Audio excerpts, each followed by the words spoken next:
Assalamualaikum warahmatullahi wabarakatuh. Innal hamdalillah nahmaduhu wa nusolli ala rasulillah. Saudara-saudaraku yang dirahmati Allah SWT, setiap kita pasti menginginkan kebaikan. Tidak hanya satu kebaikan. Dan semua kebaikan-kebaikan itu kita menginginkan untuk mendapatkan semuanya itu. Bahkan kita menginginkan yang terbaik. Semua kebaikan-kebaikan yang terbaik kita inginkan. Tidak hanya kebaikan-kebaikan yang ada di dunia ini, yang bersifat hanya sementara semu.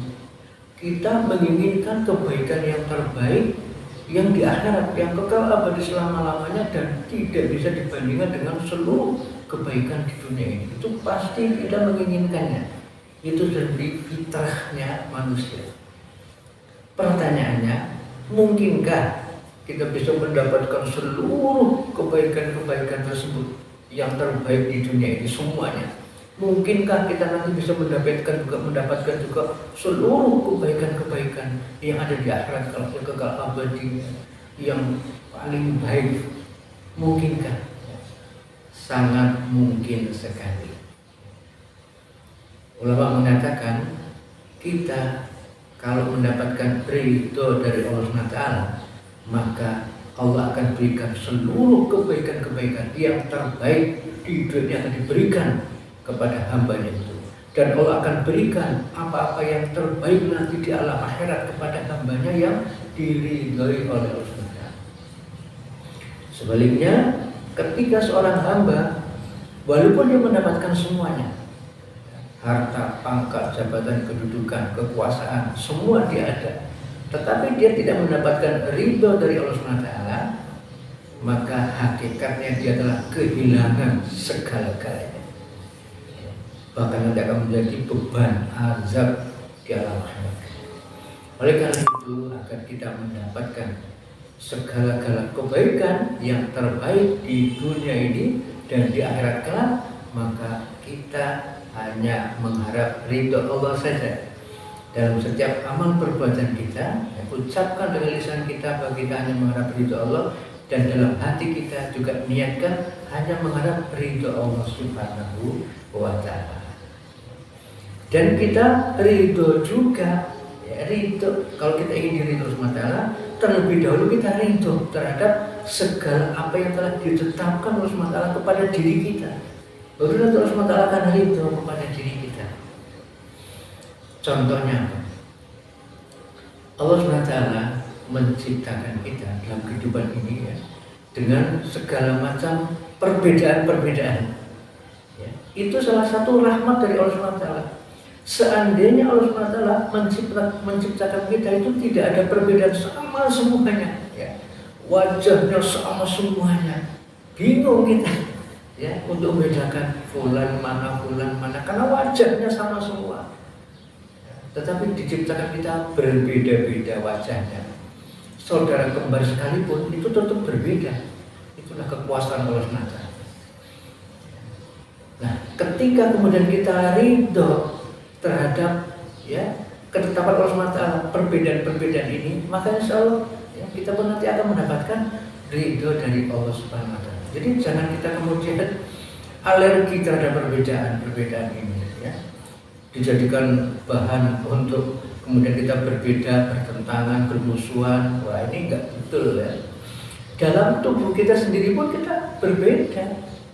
Allah menciptakan tangan, kaki, mulut, telinga, hidung, jantung, paru-paru, itu kan berbeda semua, tetapi merupakan satu kesatuan. Manusia juga berbeda-beda, latar belakangnya ya, kemudian juga pemahamannya dan segala-galanya itu berbeda. Berbeda organisasinya, berbeda harokahnya, berbeda tertib, berbeda arahan. Tidak ada masalah ya. Justru ketika kita kemudian hanya mengharap ridho Allah SWT saja, itu dibuktikan dengan tadi kita tidak mempermasalahkan yang lain. Kalau kita memang betul-betul hanya mengharap ridho Allah SWT, maka perbedaan organisasi, perbedaan status sosial, perbedaan harokah, perbedaan arahan, perbedaan tertib itu jadi tidak masalah. Kalau memang betul-betul mengharap ridho Allah SWT saja. Tapi kalau kita tidak itu ya, jadilah masalah itu. Beda organisasi, beda harokah, beda arahan, dan itu jadi masalah. Jangan-jangan kita lupa ya, tidak mengharap ridho Allah. Kalau betul-betul mengharap ridho Allah, insya Allah perbedaan itu tidak jadi masalah. Sebagaimana kita tidak mempermasalahkan kenapa tangan kok beda dengan kaki, kenapa kaki kok beda dengan mulut, mulut beda dengan mata, telinga. Ya tidak mempermasalahkan ya. Karena kita ridho terhadap semuanya itu, bukan penting sekali. Karena itu marilah kita berusaha agar kita luruskan niat kita hanya mengharap ridho Allah SWT. Kalau kita betul-betul mengharap ridho Allah SWT, niscaya tidak akan mempermasalahkan perbedaan-perbedaan itu. Ya. Udahlah, yang penting Allah SWT ridho. Yang penting kita sama-sama berusaha untuk memenuhi kehendak Allah SWT. Yang penting kita sama-sama memperjuangkan apa yang menjadi misi Rasulullah SAW. Yang penting bagaimana seluruh umat manusia sampai hari kiamat itu selamat semuanya. Jadi yang namanya dai, ya, dai yang sebenar-benarnya dai, ya, itu sebagaimana Allah SWT. Allah itu maha dai. Rasulullah itu dai yang sejati.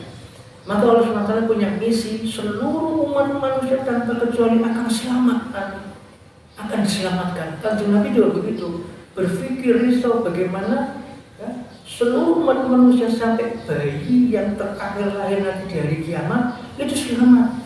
Maka dai yang sebenar-benarnya dai yang begitu harus berpikir bukan hanya yang penting saya selamat, yang penting istri saya selamat, anak-anak saya selamat, yang penting kelompok saya saja yang selamat, yang lainnya nggak selamat. Itu bukan dai. Seorang dai itu ya berpikir bagaimana seluruh umat manusia tanpa kecuali ya, akan diselamatkan oleh Allah SWT. Ya, selamat masuk ke dalam surganya Allah SWT. Sehingga ketika kemudian memahami bahwa ada hadis yang mengatakan kalau nanti di akhir zaman ada 73 golongan, yang lainnya itu ya 72 golongan akan masuk neraka, yang selamat hanya satu. Maka seorang dai tidak berpikir, wah yang satu golongan ini adalah golongan saya, yang lalu itu neraka. Itu bukan dai. Dai itu berpikir seluruh umat manusia semuanya tanpa kecuali bagaimana bisa selamat. Ya. Maka seorang dai itu tidak berpikir pada yang satu itu, tidak mengaku-ngaku sayalah yang satu yang selamat, tidak. Karena yang satu itu jelas sudah selamat, tidak usah dipermasalahkan.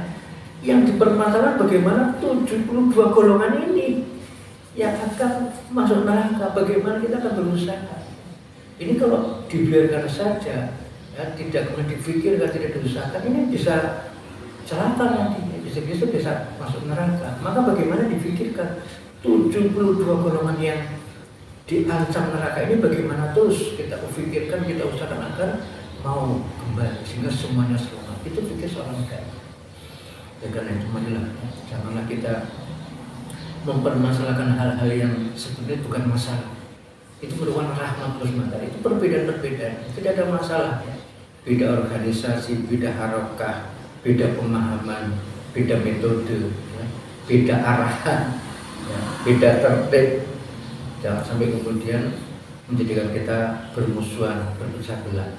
Tertib di atas tertib adalah kesatuan hati. Ketika umat Islam satu hati, maka barulah pertolongan Allah SWT akan datang sepenuhnya. Dan ketika pertolongan Allah SWT datang sepenuhnya, seluruh masalah akan selesai. Musuh-musuh Islam akan bisa dikalahkan hanya dengan pertolongan Allah SWT. Dan kita berpikir bagaimana seluruh umat manusia sampai hari kiamat semuanya tanpa kecuali selamat. Kalau itu memang ada dasarnya dari perintah Allah SWT, sesuai dengan Allah SWT. Kalau itu memang ada sunnahnya dari kajian Nabi, tuntunannya, ya sudah, ya sudah. Maka insya Allah jangan mempermasalahkan sesuatu yang sebetulnya itu bukan masalah. Bahkan itu adalah salah satu rahmat dari Allah SWT. Dengan begitu insya Allah kita semuanya nanti akan selamat. Ya. Kita akan selamat hanya dengan pertolongan Allah SWT, dan pertolongan Allah akan sepenuhnya datang hanya kalau umat Islam semuanya tanpa kecuali satu hati. Satu, selama kita masih berpecah belah, mempermasalahkan ini itu yang bukan masalah, maka ya Allah tidak akan tolong kita, Allah akan berpaling dari kita. Dan ketika Allah berpaling, maka kita akan binasa. Nauzubillah. Dan terutama saya sendiri, saya menasihatkan pada diri saya sendiri untuk senantiasa untuk memandang kebaikan-kebaikan dari kita, jangan memandang keburukan-keburukan.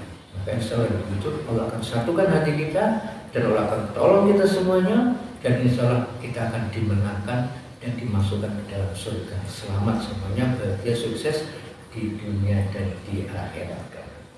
Insya Allah. Wassalamualaikum warahmatullahi wabarakatuh.